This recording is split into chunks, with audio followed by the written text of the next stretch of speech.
ఓం నమ శివాయ శ్రీమాత్రే నమః. మిత్రులకి శ్రీభిలాషులకి అలాగే నేను ఇంతగా ఆదరిస్తున్న యూట్యూబ్ ప్రేక్షకులందరికీ కూడా పేరు పేరు ధన్యవాదాలు. మిత్రులారా, మీ అందరికీ పరాదేవత ఎల్లవెల్లలా మీతో ఉండి మీ మనోవాంఛ నెరవేర్చాలని మనస్ఫూర్తిగా కోరుకుంటున్నాను.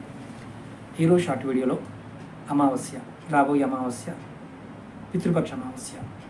ఈ అమావాస్య నాడు మీ కులదేవతని కనుక మీరు దర్శించినట్లయితే, మీ ఇంటి దేవతని ఎలువేల్పుని, మీకు మంచి ఫలితాలు కలుగుతాయి. చాలామంది అడిగారు, గురువుగారు మాకు డబ్బు కావాలి, ఐశ్వర్యం కావాలి, కీర్తి కావాలి, అంటే మాకు మంచి అద్భుతాలు జరగాలని అడిగారు.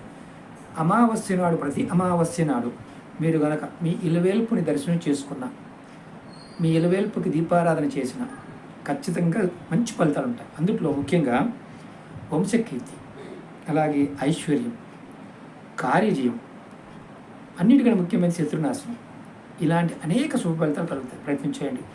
మీకు ఈ వీడియో నచ్చితే లైక్ చేయండి, ఛానల్ సబ్స్క్రైబ్ చేసుకోండి, పక్కన ఉన్న గంట సింబల్ యాక్టివేట్